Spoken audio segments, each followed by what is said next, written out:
साथियों, हमें टिकरी बॉर्डर का जो पड़ाव लगा हुआ है, टिकरी बॉर्डर का मोर्चा है, उसको हम आपको दिखाने की कोशिश कर रहे हैं। ये पहला जहाँ से घुसते हैं ये बैरिकेड्स लगे हुए हैं, पुलिस ने लगा के रखे। आज भी इतनी बड़ी तादाद में बैरिकेड्स लगे हुए हैं जिसका हद हिसाब नहीं है। पूरी तरीके से पुलिस ने रास्ते को जाम करके रखा है और यहाँ से सीधी एंट्री नहीं है, बहुत घूम के जाना पड़ता है इस बॉर्डर के अंदर जाने के लिए। सीधा कहीं से जाने का रास्ता, ये पहला टिकरी बॉर्डर है जहाँ से सीधे जाने का रास्ता नहीं है। ये हमको देखना है। पुलिस ने जो बैरिकेड्स लगाए थे वो लगे हुए हैं। अब इसके आगे हमने आम सभा का जो स्थल है उससे आगे चलना शुरू किए। एक्चुअली इस रोड पे क्या है, दोनों तरफ जाम है, दोनों तरफ बड़े चौड़े रोड हैं।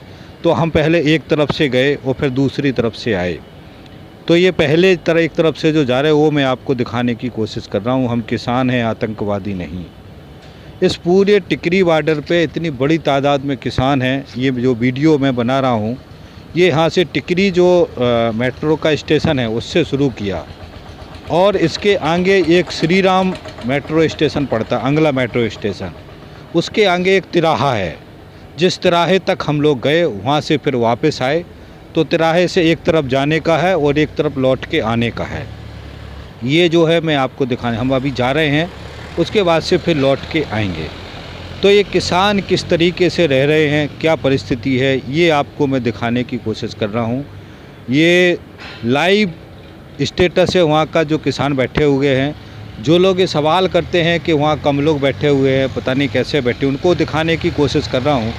ये वीडियो मैंने टिकरी बॉर्डर के 2 वीडियो बनाए। ये पहला वीडियो है, पहले इसको आप देख लें। उसके बाद से फिर एक दूसरा वीडियो बनाया है जो इसके आगे से लगभग 3 किलोमीटर आगे से जो आगे रोड जाम है, उस वीडियो को मैंने गाड़ी पे बैठ के बनाया है। वो दूसरा वीडियो ज़रूर देख लें इसके बाद से। इसके बाद आप खुद ही अंदाज़ा लगाएं कि यहाँ पर कितनी संख्या होगी, कितने ट्रैक्टर होंगे, कितने किसान बैठे होंगे। ये मैंने टिकरी बॉर्डर का बता रहा हूँ। और बीच में लगभग 3 किलोमीटर का जो जाम है वो मैं कवर नहीं कर पाया हूँ। उसके अलावा एक रोड और है इसमें, जो तिराहे से एक रोहतक रोड पे की तरफ जाता है जो जाम है। दूसरा एक बाईपास रोड है, वो भी काफ़ी दूर तक जाम है, उसको भी मैंने कवर नहीं कर पाया। तो अभी मैं जो जहाँ मेन स्टेज है, जहाँ से ब्लॉकेज है, उससे अपन श्री राम स्टेशन, टिकरी मेट्रो स्टेशन से श्री राम मेट्रो स्टेशन और उसके थोड़े से आगे तिराहा है, वहाँ तक जाएंगे हम आज। और वहाँ से लौट करके आपको वापस आएंगे आम सभा का जो स्थल है उसके बीच में। जो किसान बैठे हुए हैं रोड पर, उनको मैं आपको दर्शन करवा रहा हूँ, उनको मैं दिखा रहा हूँ किस परिस्थिति में। आज बारिश हो रही है, तरह तरह की परेशानियाँ हैं वहाँ। जिस तरीके से लोग रोड पे बैठे हुए हैं, वहाँ संसाधन की सुविधाएं बड़ी संख्या में प्रॉब्लम आ रही है। खाने का तो किसान है जैसे तैसे अपना इंतज़ाम कर रहा है, क्योंकि टिकरी बॉर्डर में एक खासियत और है कि यहाँ पे बड़े लंगर नहीं है, यहाँ पे छोटे लंगर हैं। और छोटे लंगरों के अंदर जो 2-3 ट्राली वाले हैं वो मिल के अलग अलग जगह खाना बनाते हैं। बड़े लंगर बहुत ही कम हैं। बाकी इस टिकरी बॉर्डर पे छोटे छोटे लंगर बहुत सारे हैं, सैकड़ों की संख्या में हैं। हर 2-4 ट्राली के बीच में एक लंगर है और उसके अलावा आगे भी लोगों ने व्यवस्था की हुई है। इस तरीके से किसान बैठे हुए हैं, इनको 44-45 दिन हो रहा है। उसके बाद भी किसान को बात का सुनने का सरकार को समय नहीं है। सरकार एक तारीख पर तारीख टालने की कोशिश कर रही है और सरकार को अपेक्षा लग रही है कि कहीं से आंदोलन टूटेगा, कोई नेता टूटेगा। कुछ प्रयास कर रही है, दुष्प्रचार कर रही है, चैनल के माध्यम से, गोदी मीडिया के माध्यम से इस आंदोलन को बदनाम करने की कोशिश कर रही है। मगर साथियों, हमें समझना है किसान का अन्नदाता, किसान किस तरीके से देश का अन्नदाता हमारा सड़कों पर है। और ये कई लाखों लाख लोग हैं, आप इमेजिन नहीं कर सकते। कोई भी इनकी वास्तविक संख्या बताने को तैयार नहीं है। और मेरा ये दिखाने का पर्पज़ भी यही है कि आप इसको देख करके अंदाज़ा लगाइए। ये सिर्फ एक टिकरी बॉर्डर का ये वीडियो है जो मैं आपको दिखाने की कोशिश कर रहा हूँ। उसके बाद से सिंघू बॉर्डर, इससे भी ज़्यादा लोग हैं वहाँ। सिंघू बॉर्डर का लगभग 20 से 25 किलोमीटर दोनों तरफ ट्रैक्टर खड़े हुए हैं। दोनों रोड पर, दोनों चौड़े रोड हैं जिन पर दोनों तरफ ट्रैक्टर खड़े हुए हैं बड़ी संख्या में। और ये लगभग 20 से 25 किलोमीटर तक जाम है सिंघू बॉर्डर का। तो इससे अंदाज़ा लगा सकते हैं शाहजहाँपुर बॉर्डर में भी बड़ी संख्या हो गई अभी, और जो गाज़ीपुर बॉर्डर है उसमें भी बड़ी संख्या में लोग हैं, और जो पलवल बॉर्डर है उसमें मध्य प्रदेश, उत्तर प्रदेश के अलावा हरियाणा के जो स्थानीय लोकल के लोग हैं उनकी बड़ी संख्या वहाँ पर उपस्थित हो गई है, और भी बहुत सारे स्टेट से लोग आ रहे हैं। शाहजहाँपुर के बॉर्डर पे जो है महाराष्ट्र के लोग हैं, शाहजहाँपुर बॉर्डर पे महाराष्ट्र के लोग हैं, गुजरात के लोग हैं, और राजस्थान के लोग बड़ी संख्या में हैं, और भी बहुत सारे हरियाणा के लोग बड़ी संख्या में हैं। तो ये साथियों समझने की ज़रूरत है, जो ये मीडिया या ये जो सरकार ये प्रदर्शित करने की कोशिश कर रही है, असल में किसानों की वास्तविक खबर कोई दिखाने को तैयार नहीं है। हम सोशल मीडिया के माध्यम से आपको ये वीडियो डाल रहे हैं, बता रहे हैं, ताकि आप समझ सकें और आप इसको शेयर करवाएं, ज़्यादा से ज़्यादा लोगों तक पहुँचाएं, ताकि देश के लोग इस असल जो किसानों की संख्या है, जिस तरीके से किसान वहाँ बैठा है, उसको देख सकें। वहाँ दिल्ली नहीं जा सकते हैं तो वीडियो के माध्यम से देख सकते हैं। वीडियो को देख करके अपना अंदाज़ा लगा सकते हैं कि देश का अन्नदाता जो पूरे देश को खाना खिलाता है, जिंदा रखता है, वो किस हालत में दिल्ली के बॉर्डरों पे पड़ा हुआ है। ये साथी समझना है। सरकार कॉर्पोरेट के दबाव में या कॉर्पोरेट के लिए काम करने के लिए आतुर है। जो देश का आम जन है, आम जनता है, उसकी बात उसको समझ में नहीं आ रही है।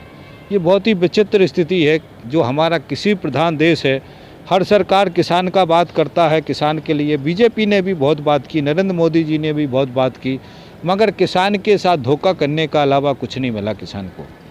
अब वास्तविकता यही है जिसको राजनीतिक रूप से भी आज देश की जनता को समझने की ज़रूरत है कि ये सरकार कॉर्पोरेट्स की सरकार है, ये देसी विदेशी पूंजीपतियों की सरकार है। अब देश को अब तो समझ जाना चाहिए, देश के लोगों को समझ जाना चाहिए, देश की जनता को समझ जाना चाहिए। जो लोग अंधभक्ति में हैं, जिस तरीके से ये इस एहसास से समझ सकते हैं कि किसान की जो सिचुएशन है, किसान के जो हालात हैं, किसान किस हालत में यहाँ बैठा हुआ है सरकार को अपनी बात मनवाने के लिए, वो सरकार तरह तरह की षड्यंत्र रच रही है। ये हमारे देश के किसान हैं, हमारे देश के अन्नदाता हैं, जिसको हमको समझने के लिए साथी। और एक बात और समझना है साथियों कि यहाँ जो किसान बैठे हुए हैं, किसी भी किसान के दिमाग में कोई कन्फ्यूजन नहीं है। आप किसी भी जो बिल्कुल जिसको कुछ समझ में नहीं आता है उससे पूछोगे कि आप यहाँ कब तक बैठे रहोगे, तो उनका सिंपल सा जवाब आता है, जब तक ये कानून वापस नहीं होंगे तब तक हम अपने घर वापस नहीं जाएंगे। और हर जगह किसानों का जो नारा है, जब तक कानून की वापसी नहीं तब तक किसानों की घर वापसी नहीं। तो ये किसान विरोधी जो कानून है, जो किसानों को समझ में आ गया है, उसके लिए वो अटल हैं और दिल्ली में रहेंगे। देश के अंदर आंदोलन बढ़ेगा।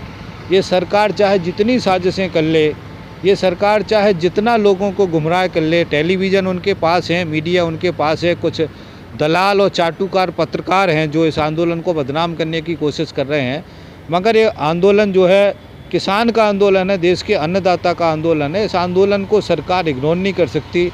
और कोई भी मीडिया कितने भी नकारात्मक दिखाए, मगर सोशल मीडिया के माध्यम से किसान और जनता, वहाँ जो लोग हैं, वो सारी चीज़ें दिखाने की कोशिश कर रहे हैं, जैसा मैं आपको दिखा रहा हूँ। तो मेरी आपसे पुनः गुजारिश है कि आप इस वीडियो को शेयर करवाएं, सारे व्हाट्सएप के, फेसबुक के सारे ग्रुप्स में इसकी लिंक डालें, ताकि लोग इसको सुने, इसको समझे। मैं जिम्मेदारी दे रहा हूँ आपको।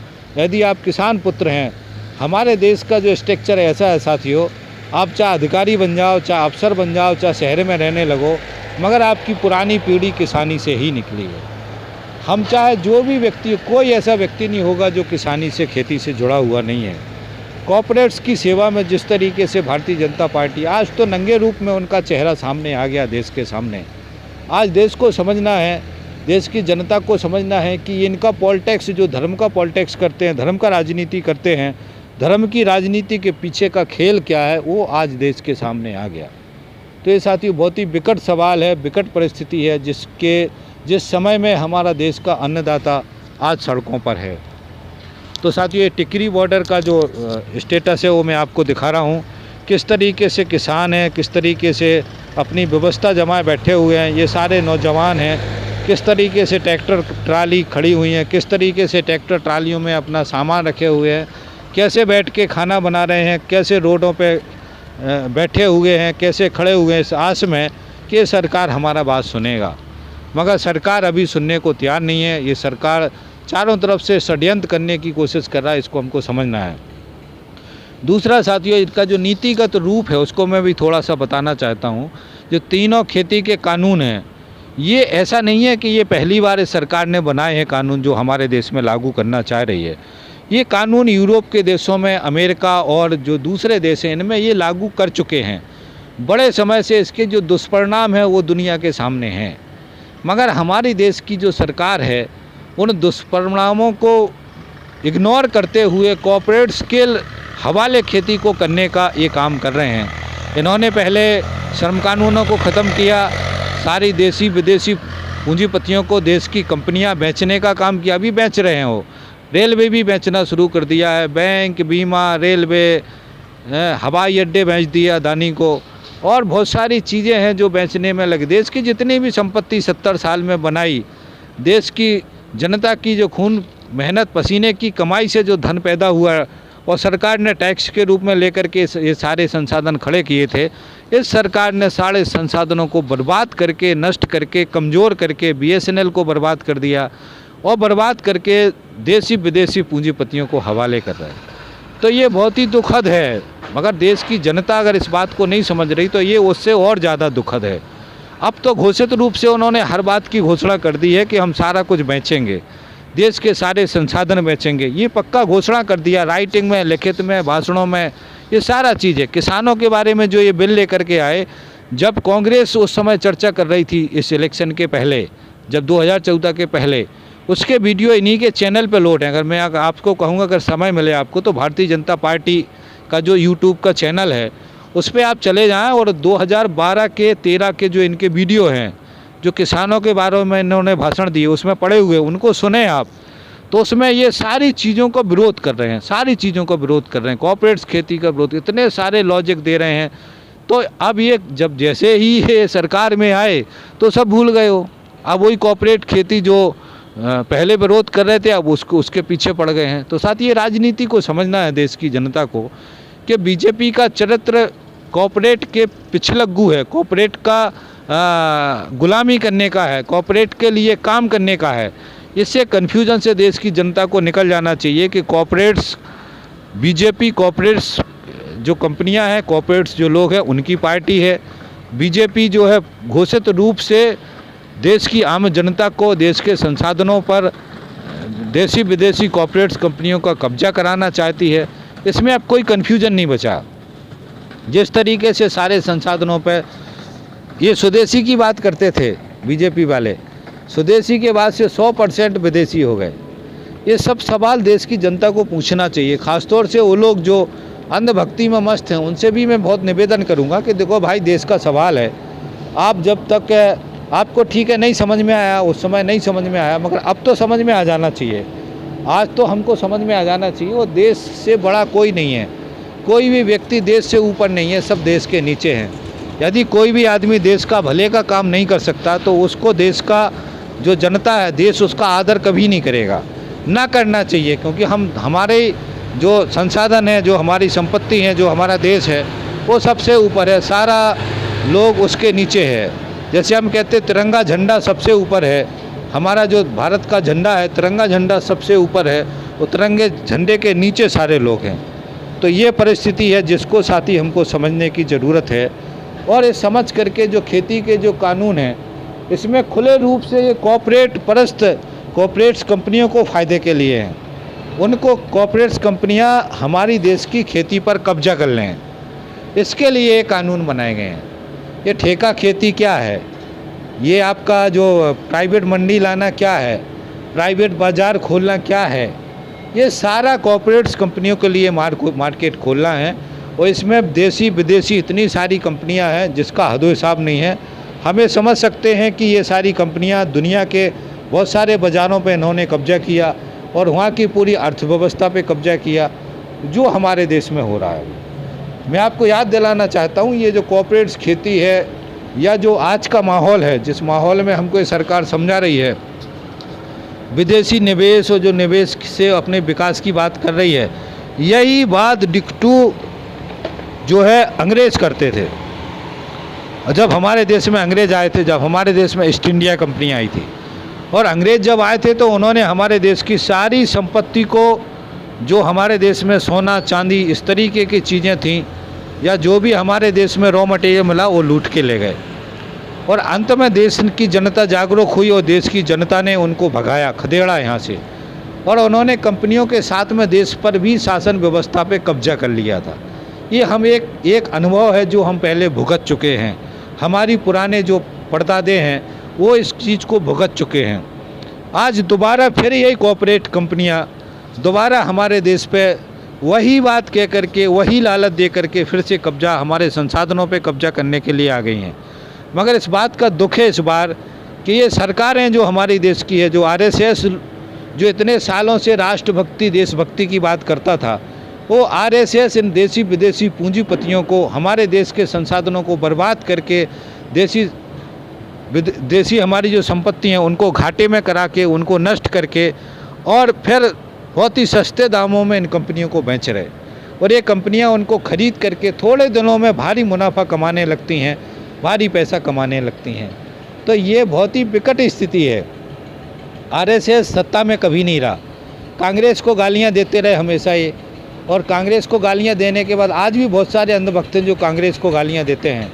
कांग्रेस के बारे में भी साथियों समझना है कि कांग्रेस भी उस समय के दौरान में पूंजीपतियों के पक्ष की पार्टी रही है, मगर कांग्रेस का एक सकारात्मक पक्ष रहा है। जो इंदिरा गांधी ने ये राष्ट्रीयकरण किया था, जो सार्वजनिक क्षेत्र की कंपनियों को खड़ा किया था, इसके पीछे उस समय के सारे नेतृत्व के जो लोग थे उनकी समझ थी कि हमको आत्मनिर्भर बनना है, तो अपने जो जनता की जो मूलभूत सुविधाएं हैं उसके लिए हमको खुद कंपनी लगाना पड़ेगा। और ये सारे आर्थिक संसाधन जो हमें चाहिए थे, जिस तरीके की कुछ चीज़ें जो चाहिए थे, चाहे ऑयल का मामला हो, चाहे बैंकों का राष्ट्रीयकरण का मामला हो, चाहे ये आपका अपना सेना के हथियार बनाने वाले कारखाने हो, सभी कारखानों के लिए सरकार ने खुद अपना बजट बनाया, कारखाने लगाए और ये तैयारी की कि हम कैसे भी करके ये हमारा देश का लिए खड़ा करेंगे। ये सारे चाहे वो शिक्षा के क्षेत्र में हो, स्कूल्स बने, चाहे स्वास्थ्य के क्षेत्र में हो, अस्पताल बने, बीएसएनएल बनाया गया, दूरसंचार कंपनी बनाई गई टेलीफोन के लिए, बहुत सारे हथियार बनाने के कारखाने बनाए गए, हवाई जहाज़ बनाने के कारखाने बनाए गए, ऑयल कॉरपोरेशंस बनाए गए, कितनी सारे सार्वजनिक क्षेत्र के स्ट्रक्चर को खड़ा किया गया, इंजीनियरिंग कारखाने बनाए गए, लोहे के कारखाने बनाए गए। तो ये सरकार ने बनाया है। कांग्रेस का जो एक पूंजीवादी व्यवस्था में पूंजीपतियों के साथ कांग्रेस थी, मगर इसके बीच में जो उन्होंने ये स्ट्रक्चर खड़ा किया, ये स्ट्रक्चर एक सकारात्मक पक्ष हम कह सकते हैं कांग्रेस का, जो उन्होंने पिछले 70 सालों में किया। अब ये बीजेपी का जो राष्ट्रवाद और स्वराज और ये जो सब नारा है, स्वदेशी, ये सारे नारों को लेकर के 70 साल से देश के अंदर ये यही बात करते आए कि हम इसको बदलेंगे, हम इसको हटाएंगे, हम इसको ये विदेशी आ रहे हैं, ये सब किया। मगर आज जब देश की जनता ने विश्वास दिया इनको कि ठीक है चलो करो, आप क्या कर सकते हो, तो आज उन्होंने अपना असल चेहरा देश के सामने ला दिया। और उनका असल चेहरा यही है कि ये कॉर्पोरेट परस्त लोग हैं, आरएसएस और भारतीय जनता पार्टी। आरएसएस को, भारतीय जनता पार्टी को ये भी समझना है साथियों, कॉर्पोरेट्स कंपनियां ये पूंजीपति ही पालते हैं, ये अच्छी तरीके से समझने की ज़रूरत है। और मैं आपको बताना चाहता हूं कि अभी जो भारतीय जनता पार्टी है उन्होंने दिल्ली में बड़ा हज़ारों करोड़ रुपए लगा करके ऑफिस बनाया, हर ज़िले में ऑफिस बनाए, इतने सारे चुनाव में सांसदों को खरीद रहे, विधायकों को खरीद रहे, इतना बड़ा धन जो ये लेके घूम रहे हैं, ये धन इन्हीं कॉर्पोरेट्स कंपनियों ने दिया।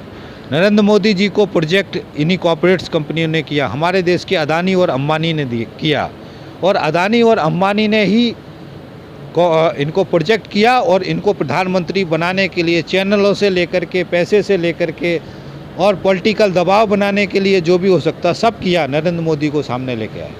आज जो नरेंद्र मोदी से अपनी फसल काट रहे हैं, नरेंद्र मोदी से देश की संपत्ति पे कब्जा जो करने का उनका जो सपना है उसको साकार कर रहे हैं, देश को लूटने का सपना है उसको साकार कर रहे हैं। तो ये सारी चीज़ें हैं जिसको हमको समझना है और इन लुटेरों से देश को बचाना है। बाकी चीज़ें तो ये कर ही रहे हैं, देश की समझ में जनता हमारी जागरूक नहीं हो पाई। मगर किसानों के सवाल पर जैसे ही इन्होंने कॉर्पोरेट्स खेती का लेकर के आए, कॉर्पोरेट्स को खेती का जो बाज़ार है वो हवाले करने का कोशिश किया, तो देश का किसान दिल्ली में आके डट गया, क्योंकि हमारा देश का किसान हमारी ज़मीन को, हमारी भूमि को, जो रोजी रोटी का साधन है, उसको माँ कहता है, माँ मानता है। तो अगर उसको माँ मानता है तो ये बड़ा विकट विषय है कि किसान इस ज़मीन को छोड़ेगा नहीं। वो यही डर इन कानूनों से हुआ है और यही डर दुनिया के देशों में हो चुका है।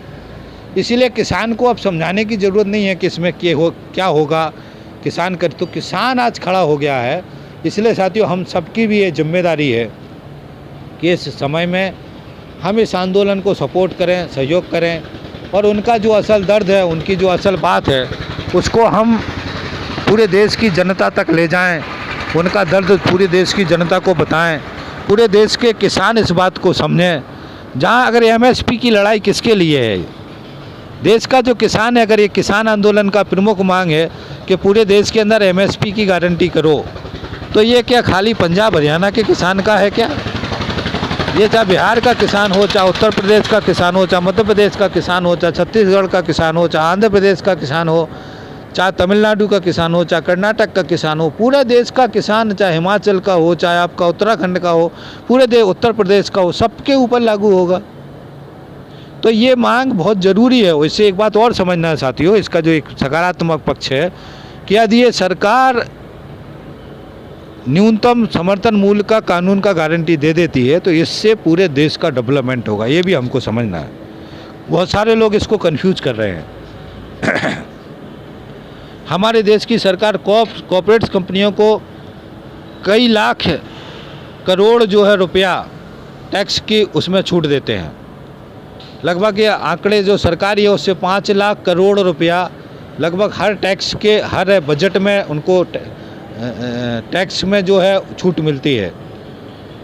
2014 से लेकर के 2018 के बीच में लगभग 25 लाख करोड़ रुपया एनपीए हुआ है। अभी 20 लाख करोड़ रुपया सरकार ने पैकेज के नाम पे उनको दिया है, जो अभी ये कोरोना महामारी के समय में। तो साथियों, हमको समझना है ये पैसा देश की जनता का है। तो किसान को अगर ये न्यूनतम समर्थन मूल्य की गारंटी मिल जाती है तो किसान के पास जो पैसा आएगा उससे बाज़ार डेवलप होगा। जो गांव के खेड़ों के बाज़ार हैं उनके अंदर आम जनता की खरीदने की क्षमता बढ़ेगी। जब वो सामान खरीदेंगे तो बाज़ार का जो है बिक्री होगा, बाज़ार में रखे सामान का बिक्री होगा तो कारखाने चलेंगे, कारखाने का उत्पादन होगा। तो कारखाने का उत्पादन होगा तो कारखानों का डेवलपमेंट होगा, विकास होगा, लोगों को रोज़गार मिलेगा, नौकरी मिलेगी। तो ये एक चेन है, ये जिसको समझना है। ये खाली कॉर्पोरेट्स कंपनियां आएंगी, मशीनें लेके आएंगी, बहुत सारा धन कमाएंगी, पैसा कमाएंगी और पैसा कमा के देश को, जनता को लूट करके अपने देश चले जाएंगे। तो ये जो रास्ता है ये ठीक नहीं है। ये हमको समझना है, देश की जनता को समझना है। तो साथियों, ये सब निवेदन के साथ कि आप समझेंगे, ये अन्नदाता को जो मैं आपको दर्शन करवा रहा हूँ टिकरी बॉर्डर का, हम वापस आ गए हैं दूसरे रास्ते से। आपने देखा होगा बीच में मैंने ध्यान नहीं दे पाया, मैं बोल रहा था। तो अब ये वापसी वाला रोड है, जिस रोड से हम वापस आ रहे हैं। ऊपर ये देख रहे हैं आपके, ये मेट्रो का पुल है जिसके ऊपर से मेट्रो निकलती है। तो टिकरी बॉर्डर से श्री राम बॉर्डर से फिर वापस आए और वापस आने के बाद से जहाँ मंच था उसके पास तक हमने वीडियो को ख़त्म किया। और साथियों, ये अन्नदाता कितना है, कितनी संख्या में है, ये पहला वीडियो में फिर वो, अगर आपने यहाँ तक वीडियो सुना है तो आपको बहुत बहुत धन्यवाद। आप अन्नदाता के दर्द को समझ रहे हैं। तो आपसे निवेदन है कि इस वीडियो को शेयर करवाएं, ज़्यादा से ज़्यादा लोगों तक पहुँचाएँ, ये मैं आपको जिम्मेदारी दे रहा हूँ। और कितनी संख्या है ये खुद अंदाज़ा लगाएं आप। और आपको अगर मेरा निवेदन है कि कमेंट्स बॉक्स में लिखें आप कितनी संख्या होगी आपके अंदाजे से, कितने ट्रैक्टर होंगे, कितनी ट्रालियाँ होंगी, कितने किसान होंगे, जो मैं आपको दिखा रहा हूँ। ये खाली एक हिस्सा है। दूसरा हिस्सा मैं दूसरे वीडियो में दिखाऊंगा, जिसमें मैंने गाड़ी से चल करके एक पूरा पीछे का जो कई किलोमीटर लगा है, कार से चल करके मैंने उसको वीडियो बनाया है। तो वो हिस्सा मैं आपको दूसरे वीडियो में दिखाऊंगा। तो इस वीडियो को देखने के बाद फिर आप दूसरा वीडियो देखें और देखने के बाद अंदाज़ा लगाएं कि दिल्ली में जो किसान है वो कितनी संख्या में है। ये सिर्फ टिकरी बॉर्डर का दिखा रहा हूँ, मैं बार बार कह रहा हूँ, ये सभी जगह का नहीं है, सिर्फ टिकरी बॉर्डर का है। टिकरी बॉर्डर का ये सिचुएशन है, एक हिस्सा है, छोटा सा हिस्सा है। ये लगभग मेरे को लग रहा 3 किलोमीटर के आसपास होगा, 3 साढ़े 3 किलोमीटर, जो क्योंकि टिकरी जो मेट्रो स्टेशन है, उसके बाद श्री राम मेट्रो स्टेशन है, उसके आगे फिर ये तिराहा है जहाँ तक हम लोग गए। तो एक स्टेशन से दूसरे स्टेशन के बीच में लगभग 3 किलोमीटर का जगह होगा। तो ये साथियों जो स्टेटस है जो मैं आपको दिखाने की कोशिश कर रहा हूँ, ये हमारे साथी हैं, किसान हैं, आज सड़कों पर हैं।